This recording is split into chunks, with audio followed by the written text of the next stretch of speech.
خوش بشی.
ठेकेदार फोन करा या गल सुन मैं की गल नहीं ना गल ठीक है महीने गुजर गए मैं बंदा अगर मेरे विच गैरत होंदी ना अगर मेरे च गैरत होंदी मैं तेरा ठीक रखना लेकिन मैं फिर भी सारा भी बोल के तू फिर उसको ना पुराने की पुराने मैं किसी ना कोई दो मैं तेरे को मैं तेरा के जान नहीं तो मैं पता नहीं क्यों करना मैं नहीं पता क्यों करना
یاد میگیره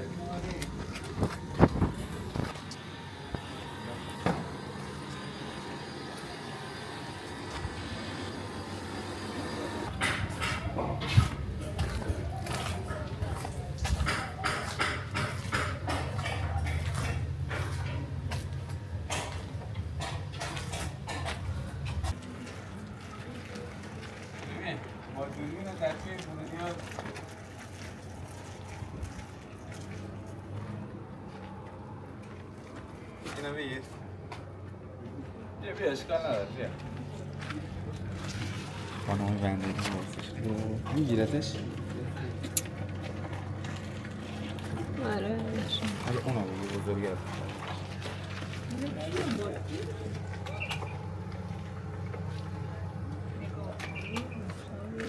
بفرمایید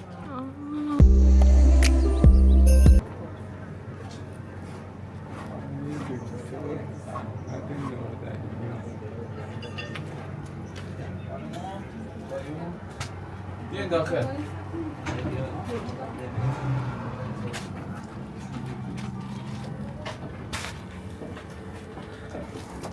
من فکر کردم سلام این فکر کردم تو هرمزه مال دکتر نادریه میشناسی؟ آره ولی فکر کردم تو هرمزه اونجا هم داره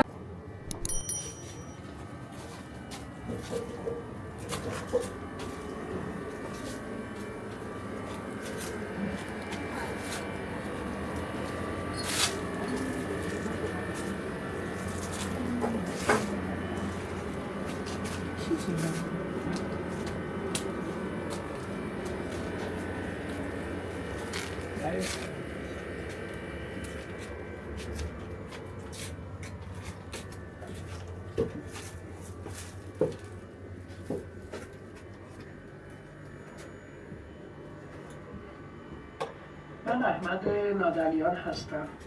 بعد از 2 سال زندگی توی فرانسه برای ادامه تحصیل از انگلستان پذیرش گرفتم و راهی اونجا شدم. در همین سال بود که ازدواج کردم. سال 1375 پس از اخذ مدرک دکترا به ایران برگشتم و راهی منطقه ییلاقی پولور شدم. خانواده‌ام منو همراهی کردن. یه چادر اتاق خواب ما بود و اون یکی یه طرفش باز بود. آشپزخونه اوپن، خیلی فضای روحانی داشت. هم نور بود و هم گرما. با بدوی ترین روش و ابزار کار بر روی سنگ رو شروع کردم. نقطه عطف کارام رفتن به وسط رودخونه و نخ زدن ماهی ها بود. خیلی از ماهی هامو تو گوشه و کنار دنیا به داخل رودخونه ها پرت کردم. من با دوچرخم به عمق اقیانوس رفتم. دنیای من خیلی رویاییه. این افتخار منه که کارم در کتاب‌های تاریخ و هنر معاصر به زبان‌های مختلف دنیا چاپ شدن. اما در سرزمینی که نطفه آثارم شکل گرفته بود، افراد زورگو الهه‌های منو نابود کردن. من هنری رو دوست دارم که بشه آویزه گوشش کرد. اما زمستونا زندگی تو بلور خیلی سخته. جزیره هرمز محیطی مناسب برای فصول سرد. روی ماسه‌های ساحل جزیره مهرامو نقش می‌زدم. برای دوچرخم چرخهایی رو ساخته بودم که وقتی رکاب می‌زدم می‌نوشت رویای صلح و جنگ نه. در خلوت خودم عشق رو تجربه کردم. شکاف عمیقی بین زیبایی طبیعت و کیفیت زیست مردم اونجا وجود داشت. پس از 2 سال زندگی در طبیعت جزیره، یک خونه متروکه رو در بافت قدیمی هرمز به قیمت 5,800,000 خریداری کردم. ارزون بود چون خراب بود و پاتوق افراد بزهکار. بعدها همین خونه به موزه تبدیل شد و حالا در مجامع بین‌المللی شناخته شده است. استفاده از خاک‌های رنگی در کارهای هنری و جشنواره‌های هنر محیطی و همچنین بازتاب وسیع آثار هنری در فضای مجازی موجب شد که جزیره معرفی و گردشگری اون شکل بگیره. دوست داشتم که این خاک سرخ که سر سفره مردم بوده سر سفرهشون باقی بمونه. خاک ایران رو نباید اجازه بدیم که به بیگانه ها بدن.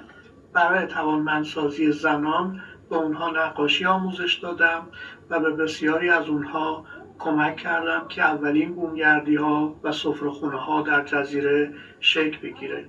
آدم دنیا دیده‌ای هستم.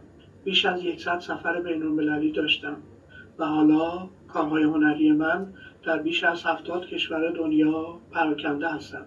ایتالیا، فرانسه، آمریکا، ژاپن، آلمان، اسپانیا، کره جنوبی، انگلستان، چین، فنلاند، روسیه، ازبکستان، تاجیکستان، آفریقای جنوبی، هند، مجارستان، زنگبار، آرژانتین، اکوادور و خیلی کشورهای دیگه. اما مهمترین کار هنری من در طول زندگی گره زدن هنر محیطی با هنر اجتماعی بوده. برای توسعه و نهادینه شدن این امر از سال 1394 فعالیت‌های فرهنگی و آموزشی من در روستاهای قشم شروع شد. به زنای زیادی پیشنهاد دادم و کمک کردم که محیط‌های متروکه رو به مراکز گردشگری و فرهنگی هنری تبدیل کنند. در سال 1395 یک خونه رو در بخش تاریخی لافت خریداری کردم. پر از زباله بود و وضعیت خوبی نداشت. این سوال همیشه تو ذهن من بوده و هست که این ما هستیم که به یک مکان ارزش میدیم و یا اینکه از اول وجود داشته. من فکر میکنم ما میتونیم سرنوشت یک مکان رو عوض کنیم. هنرمندای زیادی داوطلبانه به من و همسرم کمک کردن تا خونه مرمت و برای نگارخونه و کارگاه نقاشی مناسب زنان آماده بشه. برای من خیلی غم انگیزه که به این موضوع فکر کنم قرنها زنان جنوب هنر دست خودشون رو به دلیل نگاه ناپاک مردان از بین ببرن و بسوزونن. این مسئله موضوع بسیاری از نقاشی‌های مشترکیه که من با همکاری زنان روستاهای مختلف انجام دادم. از دیگر ابداعات من در جنوب کشور به کارگیری پارچه‌های دوغیز برای نقاشی پشت شیشه بوده که به زنان آموزش داده میشه. یکی از چالش‌هایی که من با اون مواجه شدم این بود که در اعتقادات بسیاری از مردم در روستاهای قشم نقاشی موجودات زنده که چشم داشته باشن گناه محسوب میشد. به همین دلیل چهره‌ها رو خود من نقاشی کردم و نقش زدن گل‌ها و سایر نقوش هندسی رو به اونها سپردم. گناه نقاشی کردن متوجه من بود و اونها رنگامیزی رو به عهده داشتند. اما نقاشی کردن و رنگامیزی موجب شده که بسیاری از زنان که ناملایمات روحی و روانی رو تجربه کرده بودند حالا از روحیه خوبی برخوردار بشن و با اعتماد به نفس بالا کار بکنن. در هرمزگان عروسک‌های سنتی که مادران در گذشته برای کودکان درست می‌کردند یادآور مادر زمین و الهه‌های باروری هستند. به همین دلیل بر روی سینه‌ها و شکم تاکید شده. عجیب‌ترین عروسک‌ها در لافت اونایی بودند که پیکره‌ها سر نداشتند. شاید میل به انتزاع و حتی تجریدی بودن و شاید ممنوعیت دینی دلیل نادیده گرفته شدن سرها بودند. چگونه میشه بدون اینکه سر داشت از متکا استفاده کرد؟ در سالهای اولی که در لافت بودم تعدادی از نقاشی کودکان به دستم رسید که خیلی عجیب بودن. سر دخترایی که فوتبال بازی میکردن نقاشی نشده بودن و روی پیراهنشون شماره نوشته شده بود. آیا تا به حال کسی تونسته بدون داشتن سر فوتبال بازی کنه؟ در آینده دختران در لافت فوتبال هم بازی خواهند کرد. ما به زمان نیاز داریم. برای حمایت از زنان و تأمین هزینه آموزش کودکان از کارهای هنری زنان خرید کنید و کمک‌های مالی خودتون رو به حساب مرکز پردیس واریز کنید. با سپاس از شما.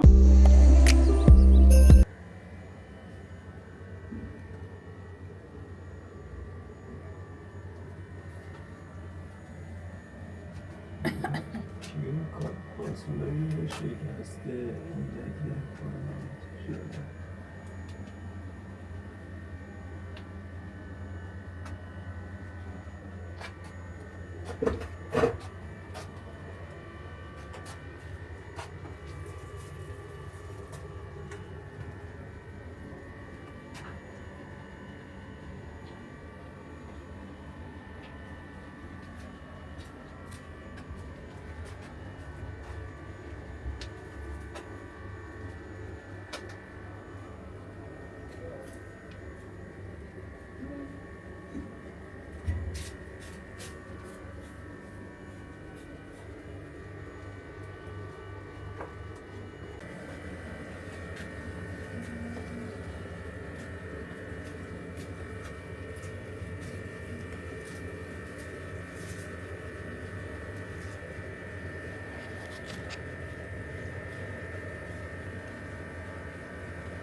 Yes, fine.